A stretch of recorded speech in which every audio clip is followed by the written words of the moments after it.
Good evening. I'd like to call to order the October 24th meeting of the Parks and Recreation Advisory Board. My name is Patrick Raftery. I'm chairman of the board. I'd like you to allow me to introduce the other members of the advisory board. On my far left is Kelly, almost in Siberia, as she said. Next to her is Angie Tisdale. On my right is Martin Armstrong. I'm sorry. It's okay. This lonesome, I get the two of them mixed up each time. Nevertheless, a couple of administrative issues. We have handed out agendas to everyone, and if you want to speak on an item that's not on the agenda, you will have an opportunity to do that. If you will state your name at the podium, you'll be restricted to about 3 minutes of conversation, if you will. If there's an item on the agenda that you wish to speak to, we will discuss that item, and before we close that discussion, we will invite members of the public to come up and speak on that item as well. In addition to that, I have been reminded that at 7:45 tonight, the lights will go out. And we can continue the discussions in the dark, but it may not be that productive, so I would like to suggest that we try and wrap it up by 7:45. I also would like to take the time to introduce Mr. Mike Lockwood, who is sitting in for Art Cater. Art had a medical procedure that's gone very successful, but Mike is still in for neglect admirably, and will fill in his retirement. The first item of business is the approval of the minutes of our 25th of July meeting. We have copies of those, and I have a motion to approve those minutes as submitted. May I have a second? Second.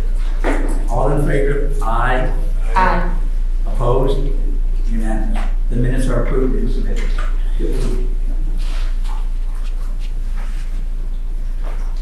This is Ms. Tisdale. The next item on the agenda is for citizens to be heard on items that are not on the agenda. So if you want to speak on an item that's not on our current agenda tonight, please approach the podium, state your name, and please limit your remarks to approximately 3 minutes. Hi, my name is Jonathan Barnes. I've owned a home in Clearwater since 2009. My family and I live here. And we enjoy a lot of the recreational offerings in Clearwater.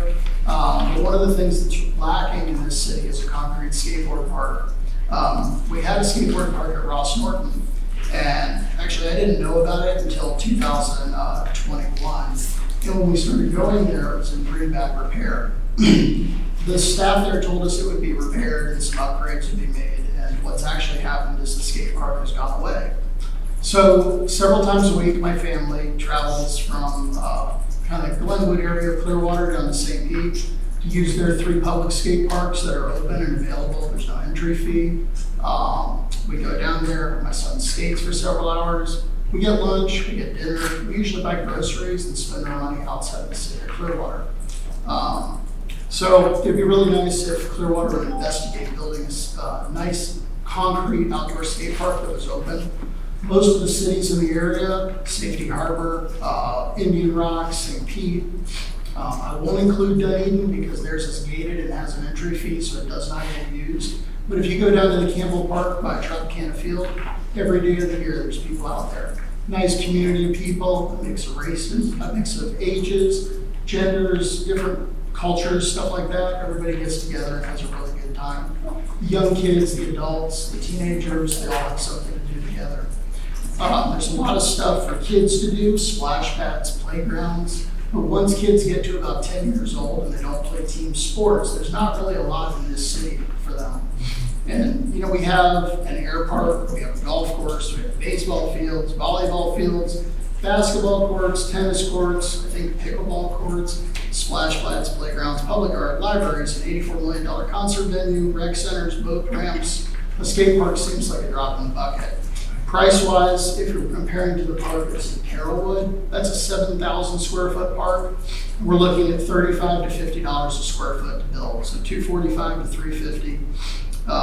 And then annual maintenance is around $10,000 to $20,000 if it's built properly by maybe a company like Team Paint or Longevity Concrete. So, thank you for your time. I have a question for you, just my Yes, sir. education. Is the facility that was at Ross North, is it just in disrepair or is it basically? They were prefab ramps that were purchased and like assembled on site, so they kind of like sat on the ground. The layout of the park, I don't know, I didn't live here when it was built, but like there was a ramp way over here, a ramp way over here, so by the time your momentum from this ramp, you get over here, you're not going fast enough to go up this ramp. I don't think there was any maintenance really put into the park, so it's completely gone now.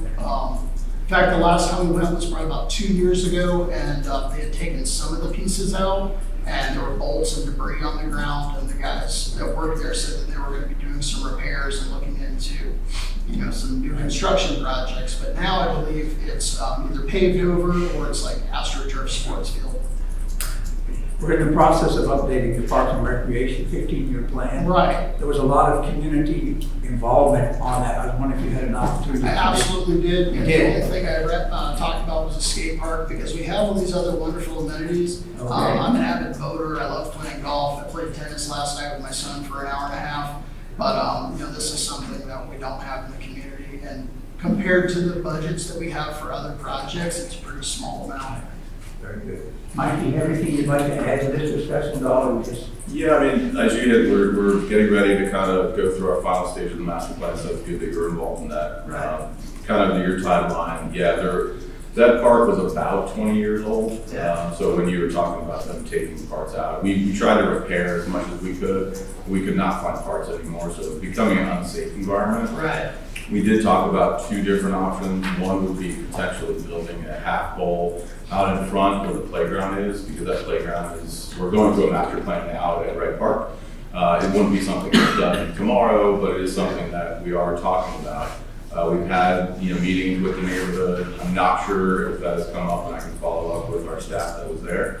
The other one that we've talked about, but it's several years out, is up in Woodgate, the Woodgate Park. We have a big grass area up there. We talked about potentially, putting another kind of amenity, a mixed-use amenity, and that was one of the ideas that we have. But a lot of it will come from the master plan, and then we'll kind of help have that deeper conversation about really what is needed and what's wanted.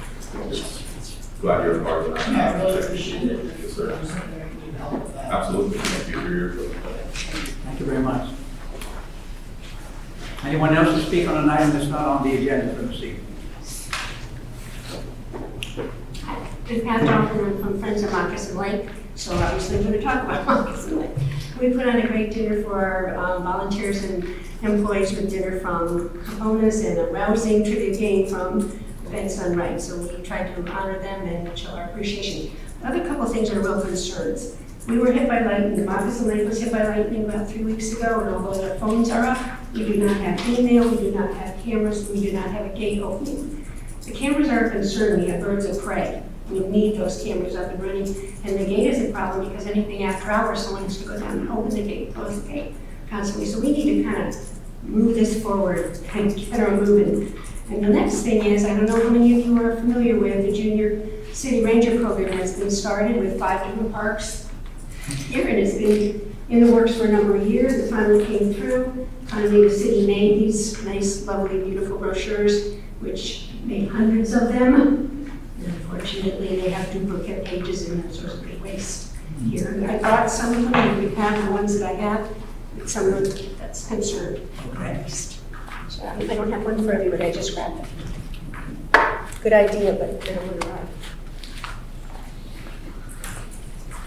Well, I would say the lightning strike, Mike, is something that Yeah. we need to look into that. Yes, sir. Yeah, I will follow up with our IT department on that. Anyone else to speak on an item not on the agenda? If not, we'll move on to the new business items. And I'd like to request the author of the item to lead a discussion on it so that we are focused as soon as the item does come up. The first item is 4.1, gather input from the public regarding programs in Coachman Park and the city use of the sound. We have Chris Cook, who is our expert staff member here to kind of help lead the discussion. Chris is going to talk about some of the things that we've done, starting with our grand opening, things that are going on now, and also some results that we've received as well. Yeah, hi, good afternoon, everybody.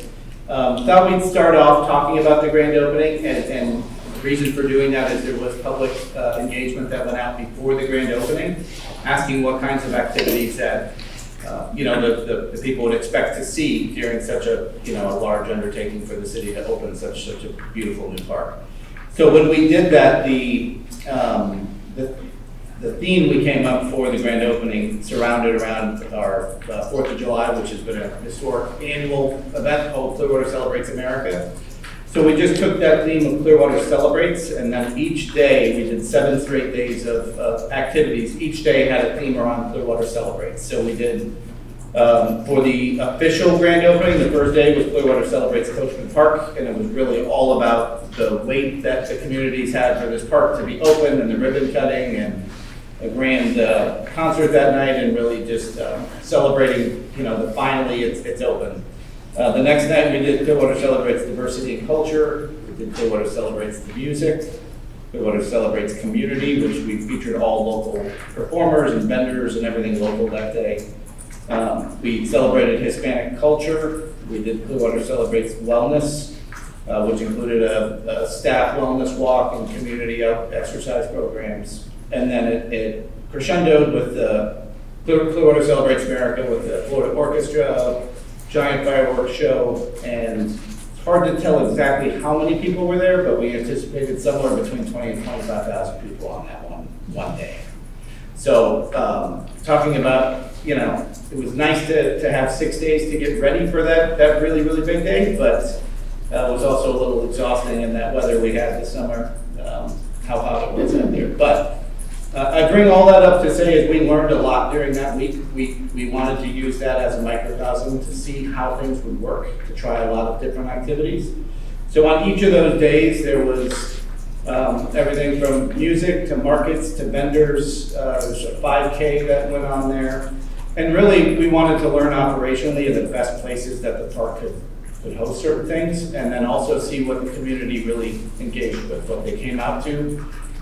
We had an information tent set up all 7 of those days where we collected more data from citizens, and I don't know if we brought the numbers of feedback, but it was incredible feedback that we had from people. So we gave away Coachman Park t-shirts and a bunch of Coachman Park, inaugural items, and that helped people come and give us their feedback. So we were really thankful to do that. So since the grand opening, some of the things that we've learned, we've had a few big events over the last, this is just within the last couple of weeks, and then what we have planned for this month. So within the last few weeks, we had a contracted event with the Rock and Roll Marathon, which it's a worldwide organization. They're in countries all over the world, and Clearwater was a destination that they attempted to have this race in for 3 years. COVID wiped out 2 of them and a hurricane the year before. But it was great to be able to do it for the first time in Coachman. The setup for it, using the great lawn space that we had there, allowed us to have, they had 7,500 registered runners. And what the marathon estimates is that for every runner, there's 2 supporters that will come with them. So it was a really good tourism event that brought a lot of people from outside. But they also added a 5K event, which primarily was all locals. So it still served the local community. We were able to have that many people in the park doing pre-registration events on that Saturday, and also have a large concert that night in the venue. So exactly the things that we were hoping, the historic Coachman Park, a big event would mean the entire park closed for several days, days for setting up, days for breaking down, and then the day of the event. Here we could have simultaneous events going on side by side on the same night without having to close the splash pad, the playground, the areas that are designed for our local families to use. So that was a really exciting weekend to see that many people coming in, using all sides of the venue, and then seeing the public still being able to engage with the park. We just got done with the Clearwater Jazz Holiday, which added community aspects to their event. So traditionally it was a music festival. This year they were able to do music in Station Square Park, music in the greater park, and then, of course, the ticketed events and the sound. But we're able to do more with the way the park's laid out. We've also had some community events that we've done and we're building, which we're calling them Scenes on the Green, but it's an outdoor movie night that we're doing once a month. And we're coming up with a theme for it. So this one in October is a Halloween theme with Beetlejuice, the movie, and people can come out and kind of theme it for the month that we're in. And that's also gonna, working with a classic car show to do like a trunk or treat kind of an event along with the movie. So it's bringing out kids, bringing out people of all ages. That's the strategy there. We're also with the Clearwater Library, being right behind there, looking at synergies to work with the library on bringing some of the great programs they have outside and into the park. So outdoor story times, plays in the park are two different things that we're working with the library to have regularly scheduled out in the park. We've also contracted with the YMCA to do some outdoor fitness programs. So there'll be 3 free to the community fitness programs that'll be held at Coachman Park each week. So is it a yoga, a cardio fit, and one more that I can't remember right now. But so we did find that those, during the grand opening, those were really successful. The first time we had it, drew a few people, they told their friends, more came out. And it's such a beautiful place to be able to enjoy morning yoga or an afternoon yoga on the waterfront. It's just really unique. So those programs have started. We're also fielding a lot of calls from national events. So one of them is NBC televises what's called the Purina Pro National Dog Challenge, which is they have those big pools and the dogs do the long jumps, and they want to come to Clearwater next year because again we have a unique venue that's on the waterfront. It's beautiful. And the good thing for us, the way that the park's laid out, we don't ever have to close. Again, the playground, the splash pad, the real community aspects. We have space to host an event like that, still have concerts in the sound, still have the community aspects. And then, if any of you attended, we had our first outdoor market a couple of Saturdays ago. And the park is just designed to host those kinds of things. It's got a natural flow as you kind of walk through, so vendors can be set up in all sorts of different areas. It was the most successful market that provider has hosted. Had vendors that sold out completely of all of their materials, and we're working on contracting several more of those markets to come, and also fielded calls from the I can't remember the name of the organization, but they do some of the largest art festivals in Tarpon Springs and Dunedin, and they want to have an outdoor art show next February in the park as well. So we're fielding calls from people that are hearing the buzz of what we have going on. We tried to learn from the grand opening, learning from the feedback, and then with the holidays coming up, there's opportunities to do holiday events in a way we haven't as well. So I lead all that to say is we're listening to the feedback that people are providing us, finding what works, and want to use that as kind of a baseline to show you how we're thinking and what we're thinking about, to see you or the community think that there may be holes in or things that we can improve upon, so we can keep working to provide the things people are looking for. Do you want to solicit input from the public now on this particular item, or do we want to mention the event on 14th of November where that is really focused on input? I think both would be helpful for us. I Okay. think, Christy, can you talk about the difference between the events and our 10 events that we have? Yeah. So, and I know there's been questions about that. So the Ruth Eckerd Hall operating agreement that they have for the sound, within that agreement, the city has 10 dates to use that facility, which basically waives a rental fee. So we're not having to pay to rent our own facility for those 10 days. So within that, though, there are operating costs to run a music venue. That's different than like the old tradition, the old park, or even the green space of the park. There's, you fire up and use that equipment, you need to use union labor. I mean, there's a lot of boring things I could say to it. But all that to say is when we use those 10 dates, we just have to consider all the factors on what the community wants to do there. all the other space around the park that we have to use. So what makes the best sense to host something within those 10 dates that we have to use. So some of those we're looking at doing graduations. So we've talked to Clearwater and Countryside High Schools about hosting graduations there. The MLK event, that's going to, annual successful event, is going to move back there. They used to be back at Cushman before construction.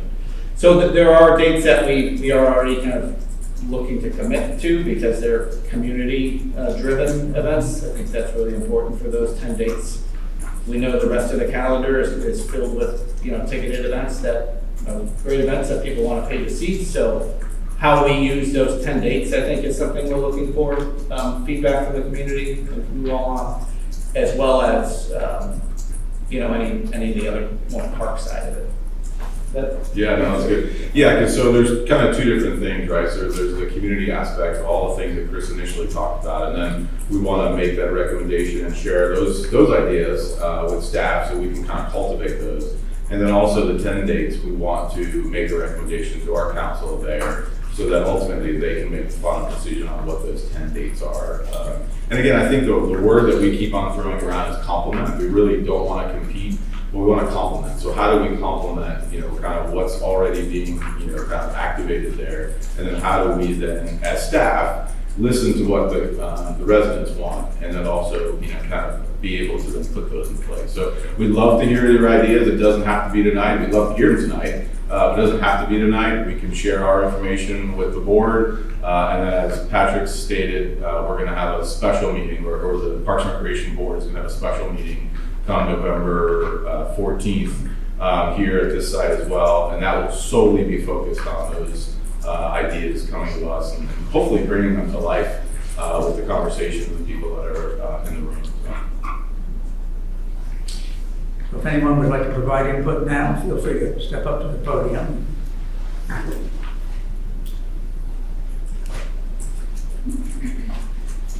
Hello, my name is Eliseo Santana, and I'm a resident of Clearwater for quite a few years. I also represent LULAC, which is the League of United Latin American Citizens.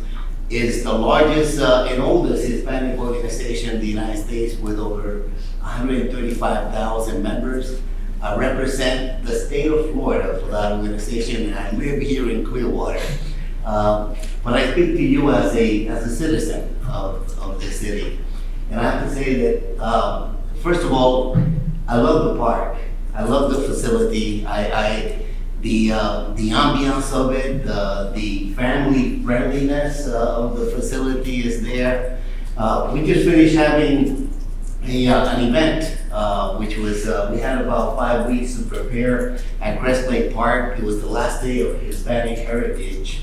And we had, really honestly, before we got started, I thought if we had 1,000 people there, we would have hit a home run because of the short notice and because of the parking issues in that park. And we ended up with in excess of 3,000 that attended. Mostly the Hispanic community came out, and it was in great, it was done basically because of 12 Hispanic leaders came together. And most people don't know it, but the Hispanic community, we have over 20 different nationalities, cultural backgrounds, identities.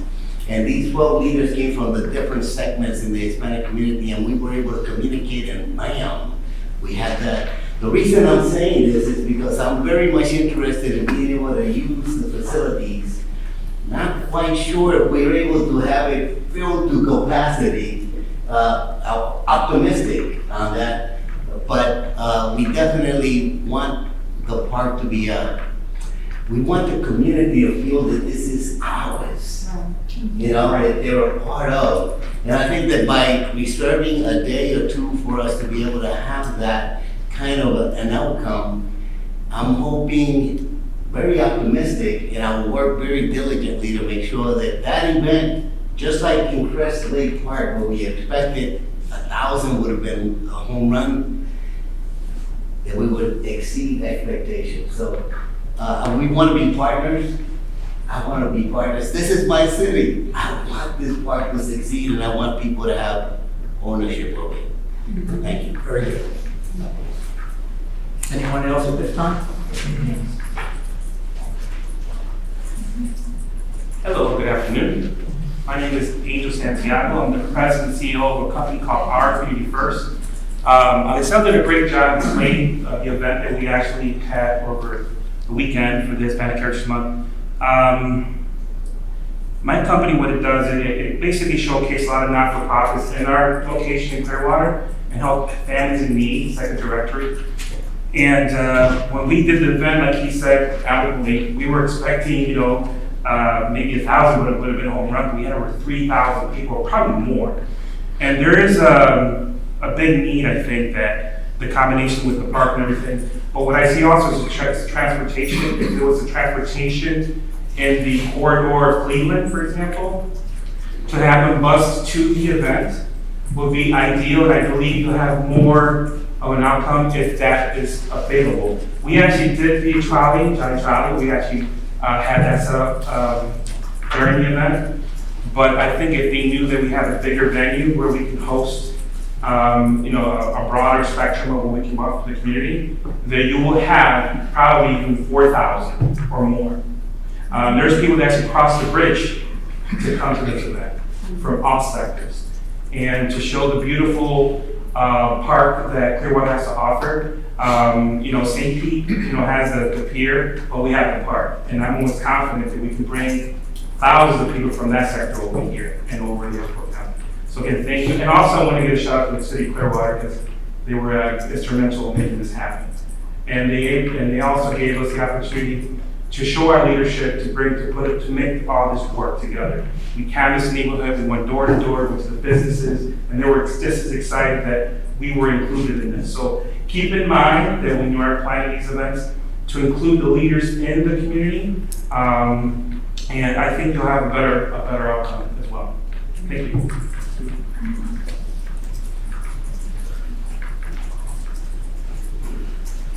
Hello, everyone. Hi, Chris. Hi, Ms. Kathleen. Everyone, my name is Dina Ramos. I am the founder of the Clearwater Hispanic Farmers Market and one of the administrators of the Hispanic Organizations Network, along with 11 other people, all business owners, community leaders, and part of this area. And so I echo what Maricel was mentioning about the park and everything that you guys been working is amazing, is awesome. I definitely cherish the atmosphere in Clearwater. So I congratulate you guys. I mean, this is definitely awesome. It is just completely created a new image. And so thank you for that. Absolutely, I applaud you. Also, I would like to stress out, just actually, he took the words out of my mouth when he said that we want to be part of what happens. So it's not when you decide and make it your determine whatever you're going to do.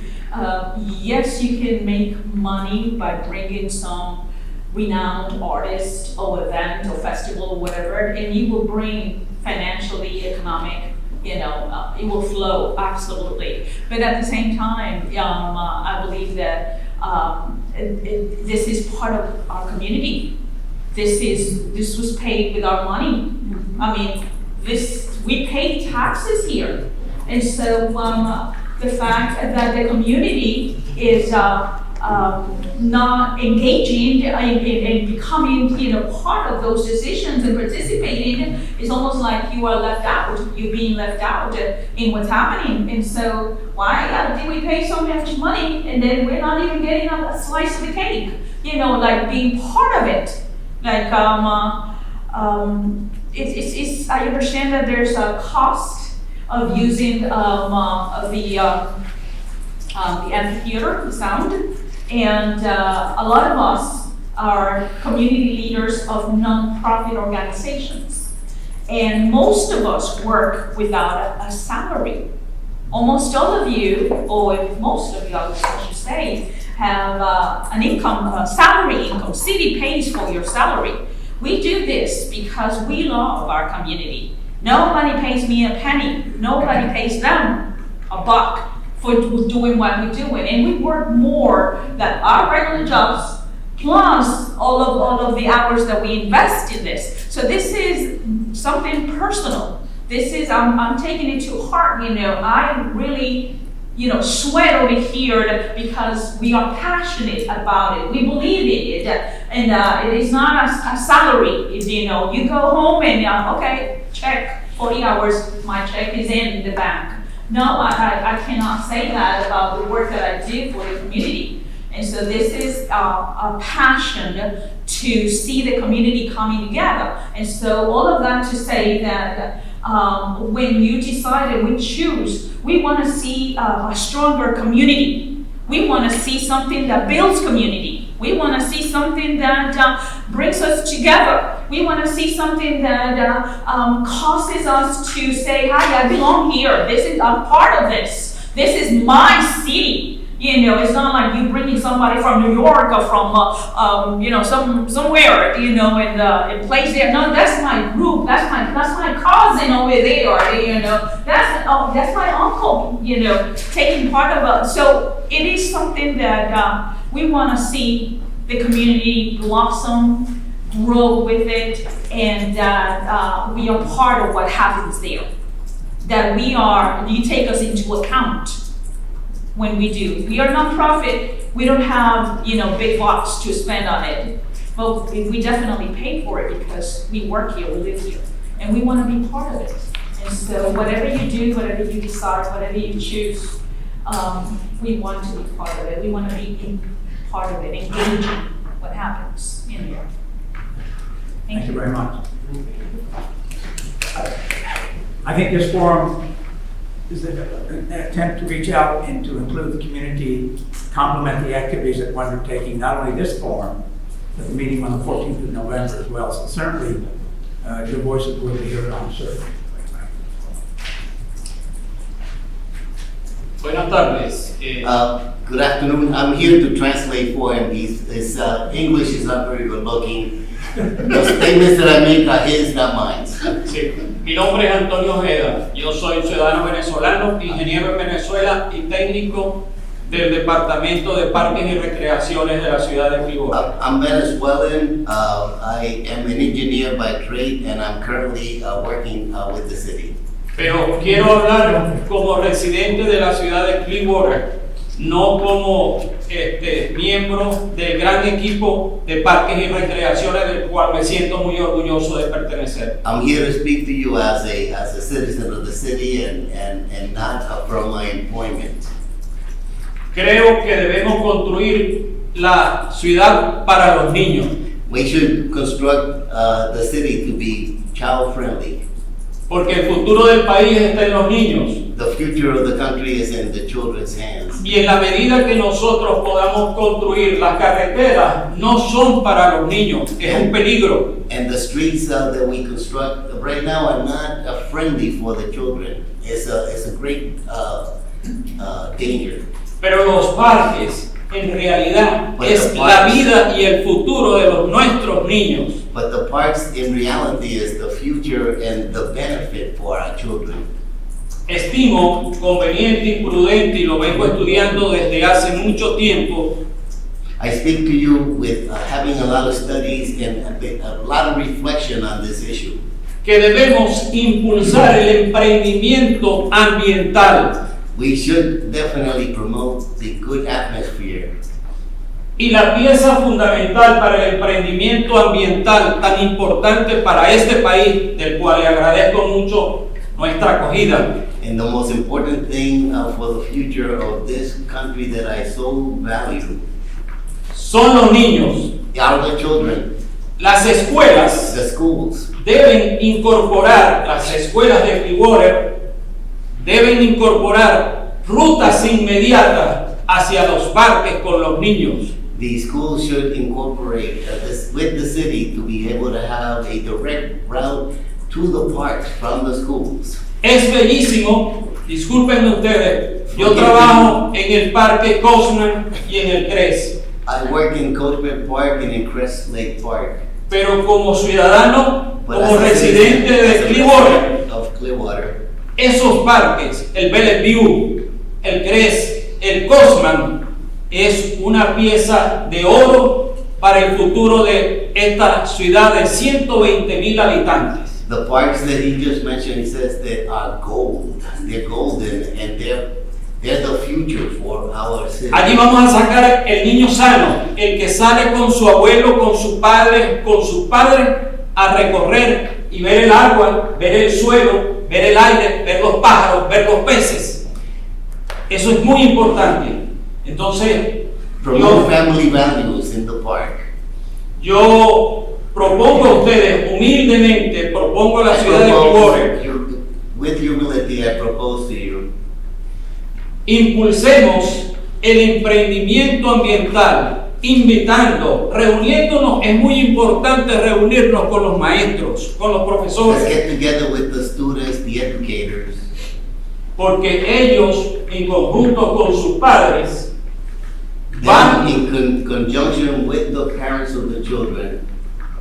Miren ustedes, yo veo con preocupación que estamos paseando más I am a los very- perritos en el And parque, we take care of more of the animals in the park, que es importante. which is very important. Pero qué bonito es ir mamá, papá, abuelo, But how beautiful is it to con los see the niños family, a recorrer los parques. the parents walking in the park. Y en base a ello, propongo a todos, impulsemos con las comunidades del CRES, con las comunidades del Bellevue, con las comunidades del Cosman, impulsemos la ciudad, Clearwater City, ¿verdad? Con las escuelas, con las comunidades, con el empresariado privado. El empresariado privado tiene que participar en esto. Let's all work together, the neighborhoods, and he mentioned Crest Lake and he mentioned several of the neighborhoods, and the teachers and the families together to be able to bring about a more useful use of the park. Francia es el primer puesto en turismo, España es el segundo puesto y los Estados Unidos el tercer puesto. France and Spain are number one for tourism, and the United States is number 3.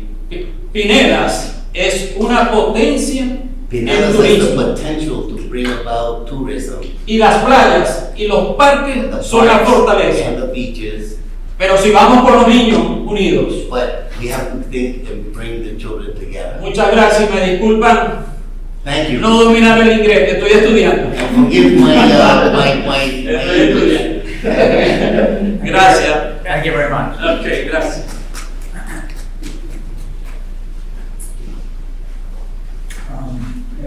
Are we ready to move on to 4.2, these are programming ideas for Coachman Park discussion, or we want to move to 4.3, the special meeting that we're going to have? Is there any other item, anyone want to speak about any programming ideas, both the 10 dates or community events? And if not, then we can move on, but just want to make sure everybody has an opportunity to.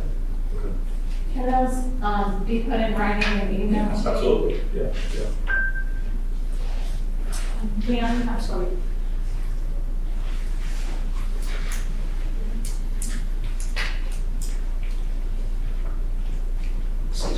One more thing. We would like to celebrate the Hispanic Heritage event of 2024 at the Coachman Park at the Sound in the amphitheater. Okay. We got more than 3,000 people together there in just about, what, 4 weeks, right? More than 3,000 in 4 weeks, yeah. In 4 weeks. And so, I believe we can do, if we start now, and we'll have already started doing research, doing our due diligence, I believe that we very well can fill that amphitheater. Thank you. Thank you. We move on to item 4.3 now, the Special Parks and Recreation Board meeting for public input. Specifically, this is a meeting that the City Council requested that we hold to specifically get input from the public relative to ideas and plans for the Copeland Park.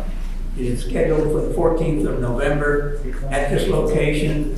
The timing, I believe, is 5:30 to 7. I'm not sure about the timing, but in this location. So please, yourselves, your friends, whomever, come to that meeting and provide the input to us of the various programs. Even things that were mentioned tonight can be repeated there. And Parks and Recreation, of course, will be present to take note of those ideas and keep them in mind as they plan for the future. Thank you. So please attend that meeting and encourage your friends to do the same. Moving on to item 4.4. This is an item that I put on the agenda. Evaluation of the Moccasin Lake Nature Park pond algae and debris issues. This is an item that the Friends of Moccasin Lake Park brought up to the advisory board in April of 2023. And it was an item that Parks and Recreation addressed in a meeting with the Friends of Moccasin Lake Park, in the meeting we attended, I believe, in July of this year. I think that we can get somewhat of an update from Parks and Recreation where they stand on this activity. Yes, sir. I did talk to staff today. They are working with KPV on getting support from them, because we met actually about a month ago with them, and they were looking for more projects. So staff is working with them. They're supposed to get together next week to actually come up with a schedule. And also staff who manages kind of that part of our department reported that there is a PO with Kennedy Jenks for about $65,000, and they're going to take a deeper dive into what is going on with the lake, those issues, and develop a plan to remediate and restore it kind of back to normal. Thank you very much. One of the good things about the budget preparation is that within that budget that we're in right now, there's $100,000 set aside for this activity. And it kind of said that the Parks and Recreation Department and the city have stepped up to this issue and are actively working upon it. So we will keep an eye on that. Item 4.5 is an item that I have added as well. Discuss accommodations for wheelchair-bound tennis players at the McMullen Booth Tennis Complex. This is an item that brought to my attention by a resident. I was really unfamiliar with it completely. And I reached out to Nita Cole, who was here tonight, and her son Phil, to get an understanding of what this entailed and what the issues were. I made 2 visits to the McMullen Booth Tennis Complex.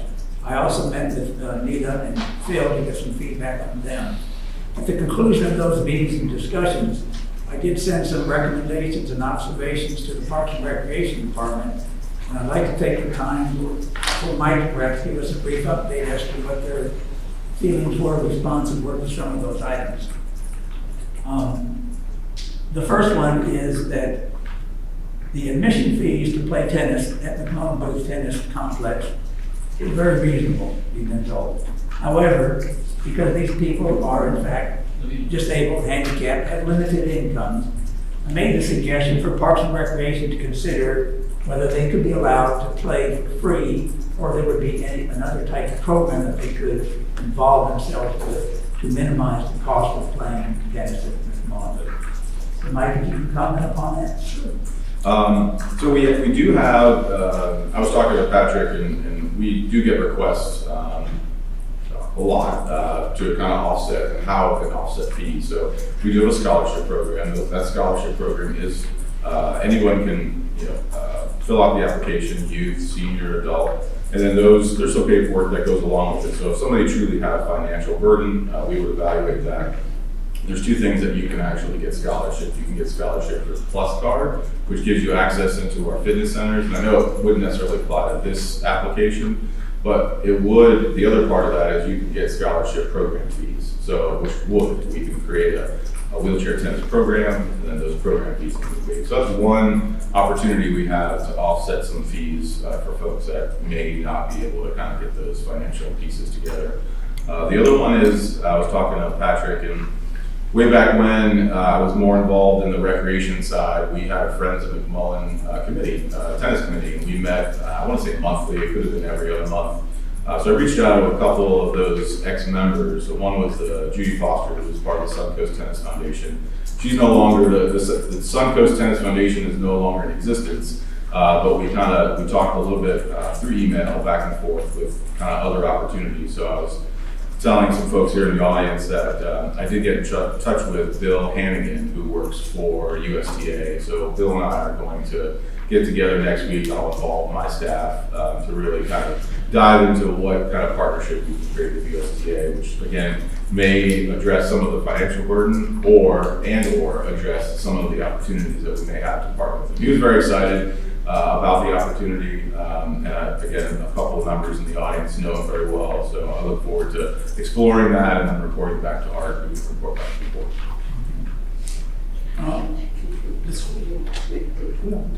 The second item I raised was that there are 2 handicap parking spots right outside the tennis complex. And as you know, that's not very many spots for people to come and play tennis. I also learned from Phil that wheelchair-bound tennis players have a different wheelchair they use to play tennis. So you need to imagine they're going to have to come to that complex. They reserve the court to play on Wednesdays typically. They have 2 parking spots to use if they're available. They also have to change into their tennis-compatible wheelchairs, if you will. So what I suggested Parks and Recreation consider is that when these players schedule their event and they show up for their event, would staff at the complex be capable of coming out and placing cones on those 2 handicap spots to, in effect, reserve them for these players coming, as well as the ones alongside of them, to allow them to easily change into their compatible wheelchairs for playing tennis.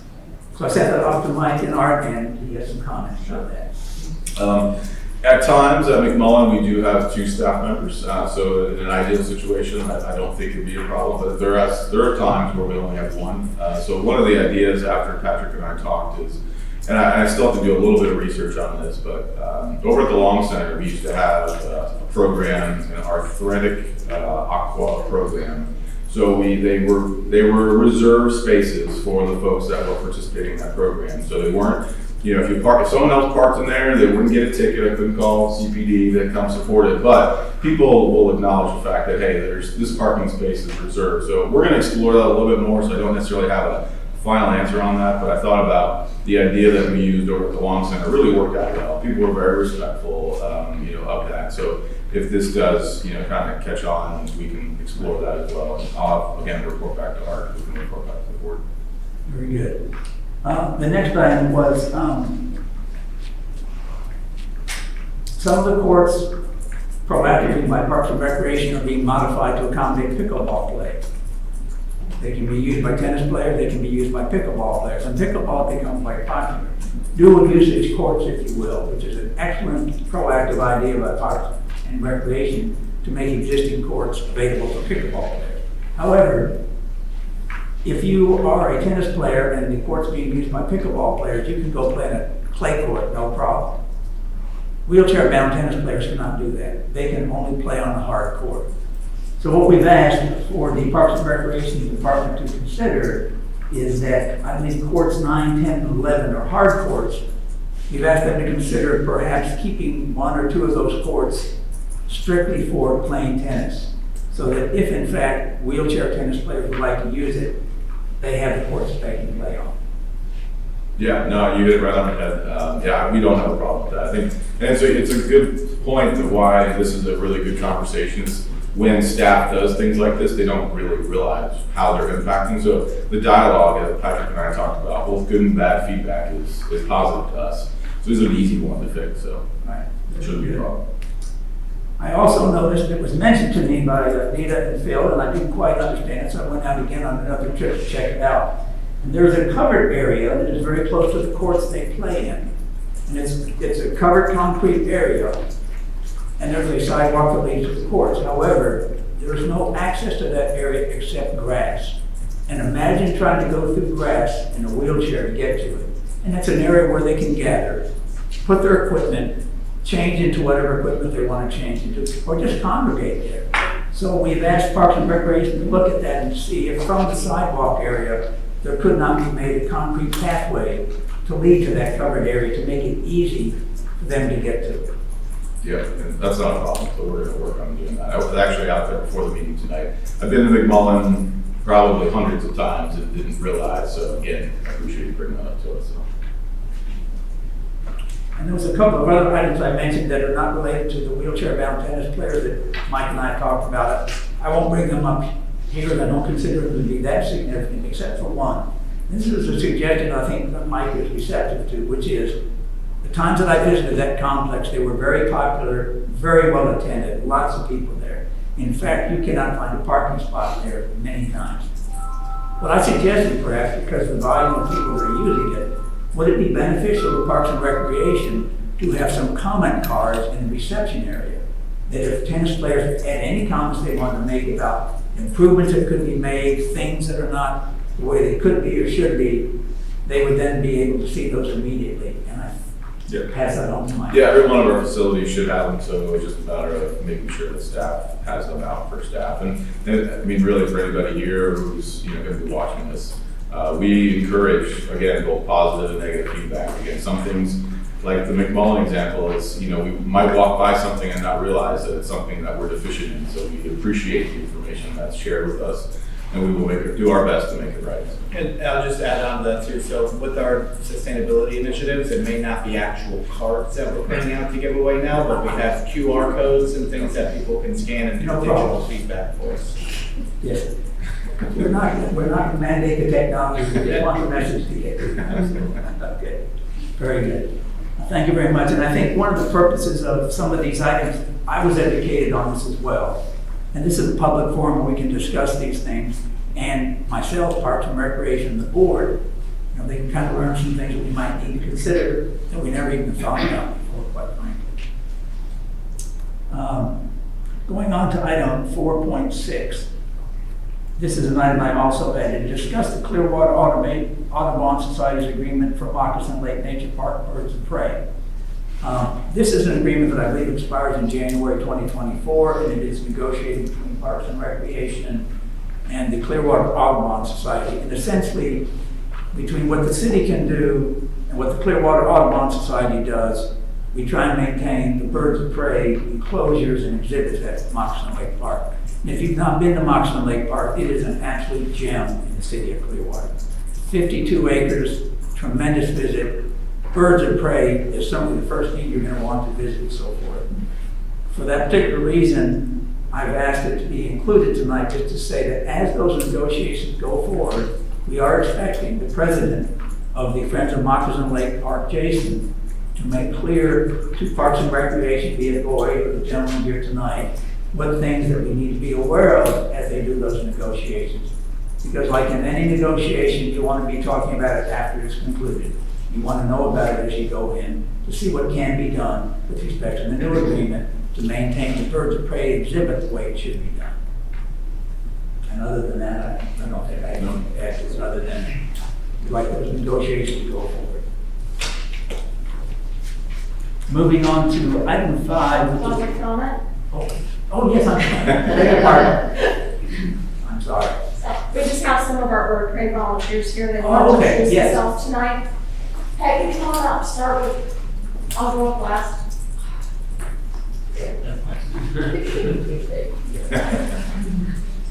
Well, I'm Peggy Peckham. I work with the birds over at Moccasin Birds of Prey. We've got injured birds that will never be able to be released, because a lot of you don't know that. And we work with these birds, and the thing is, we've been always looking for money or helping somebody like Audubon to help us to keep going with our program so that we can feed the bird. If we don't get funding, we can't feed the birds. Then they'll have to diverse all these birds someplace, and there's no place to put them. So basically, they've got a natural home, and we'll take care of them for the rest of their life as long as we're able to get support, and that's what we're desperately seeking right now.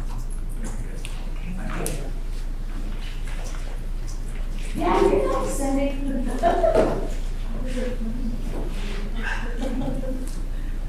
Hi, I'm Cindy. I'm also a volunteer at the for the Birds of Prey at Moccasin Lake. I will say that I've lived in Clearwater probably 6-7 years, and I never heard of Moccasin Lake until maybe 8 months ago when I started volunteering there. So maybe we could do a little more advertising of the park and also the sanctuary. I think that would help to bring more people out, and we could get more funds added to help with the birds. Like I said, I have a lot of people that I talk to at the park that come to visit, and they say, I've lived here for my whole life, I've never heard of this park, this is the first time I've been here. So it seems like it's not really well advertised. But it's a great place, like Peggy was saying, we can use all the funds we can get today. I mean, we have a donation box there. Unfortunately, there was nothing in there. There's a lot of days that ends up to be that way. We don't have any type of donations at all. And we need the funds to keep feeding the wonderful birds. Very good. Thank you. Can I comment? Oh, absolutely. Okay. Anybody from the board, if they can. I'm Ray Delconte. I'm one of the bird handlers at the park. And one of the most spectacular things, I would say, is when we bring birds out and young kids can come close and see them up close and start to learn about them. It's just an incredible means of giving them something that will last for the rest of their lives. People come in there and see these birds and get close to them, and it just changes it changes your outlook, and most people learn a respect for nature. These kids come in, and some of these kids ask questions that the adults don't even come up with. And when the kids are involved like that, they bring their parents and elderly people in, and it just makes everybody aware of what we have there. And that park is special. Thank you.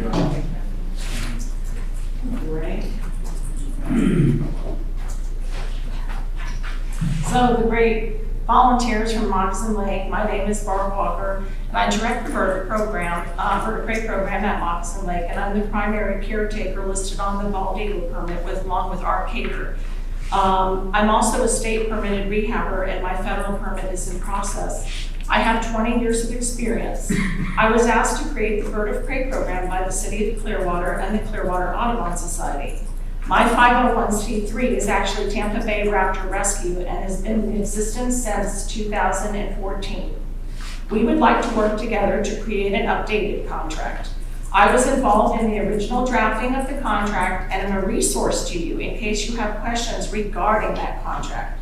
The birds of prey at Moccasin Lake are exceptional.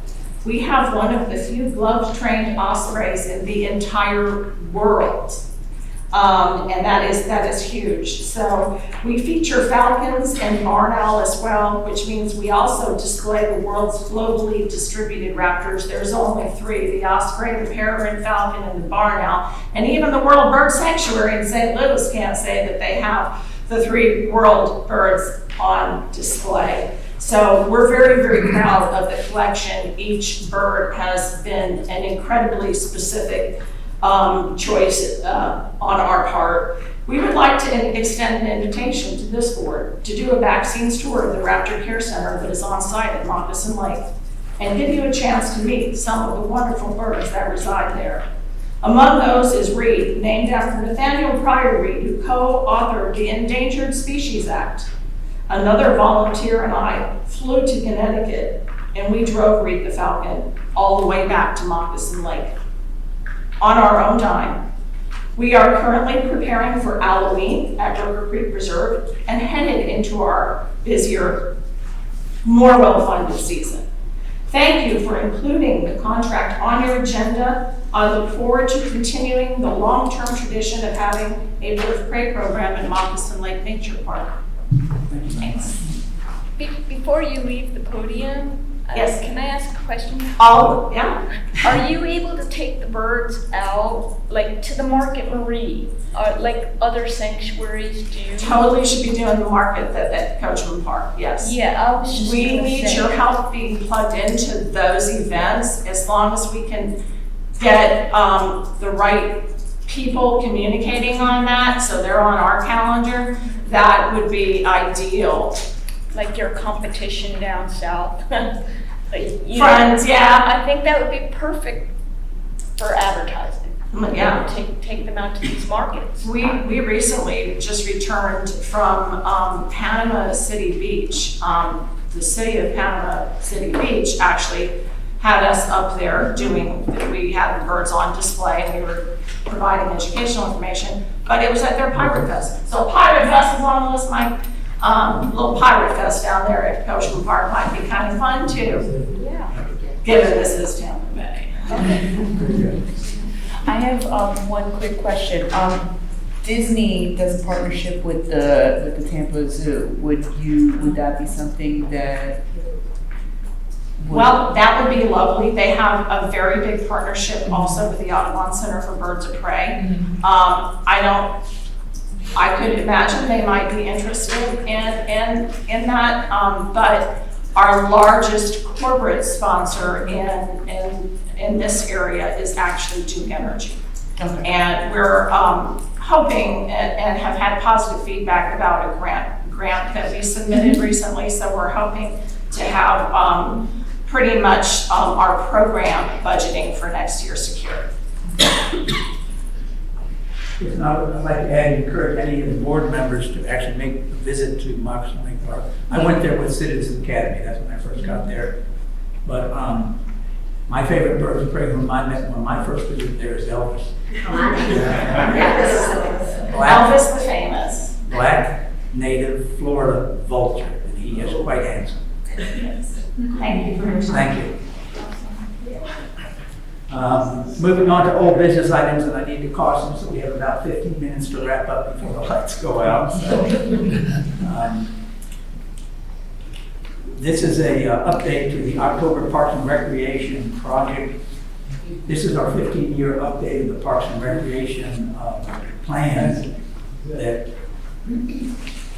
is basically due, I think, by the end of the year, December 31st. Yes, sir. We're reaching the home stretch now. We actually, staff has a meeting on Monday with Tool Design. At that meeting, we'll be reviewing the priorities, discussing implementation, and really kind of looking how that aligns with our city strategic plan. And then we have a public meeting set. It's the end of November, beginning of December, where it'll be an online meeting. We'll be promoting that to get as much feedback as possible, and then we'll be presenting that to our council, more than likely in January. And that plan did have a number of community involvement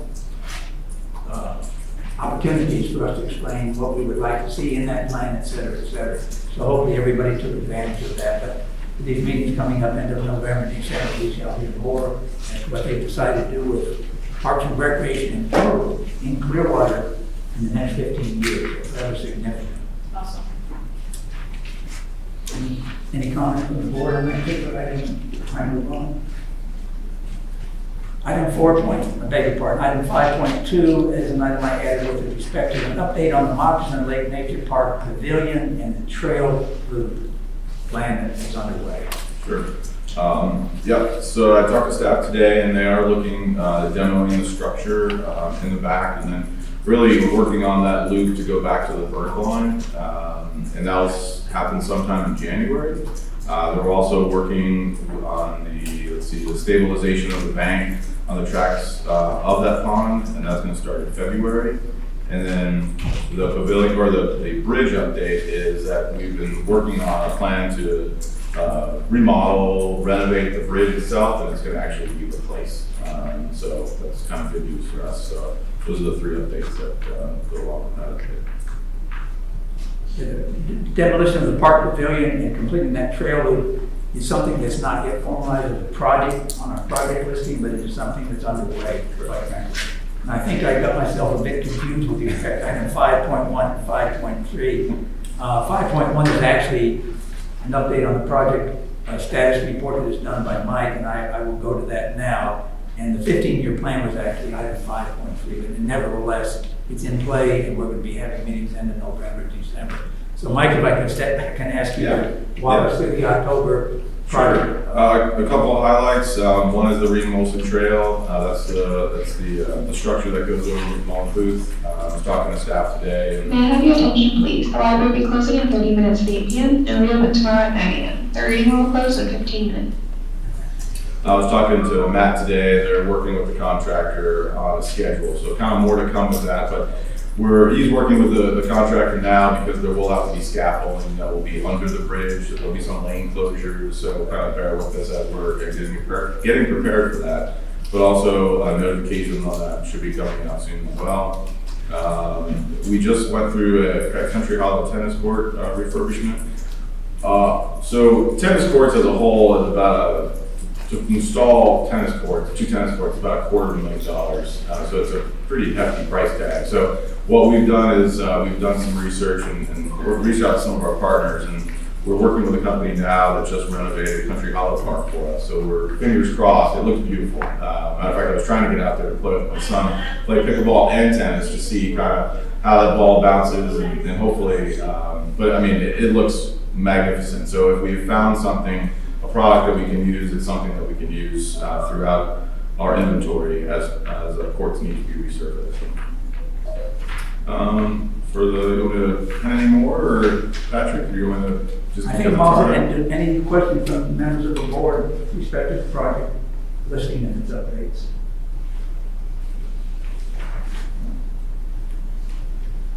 And at this point, we normally have the director report. Michael, if you have anything to add? Yeah, a couple things.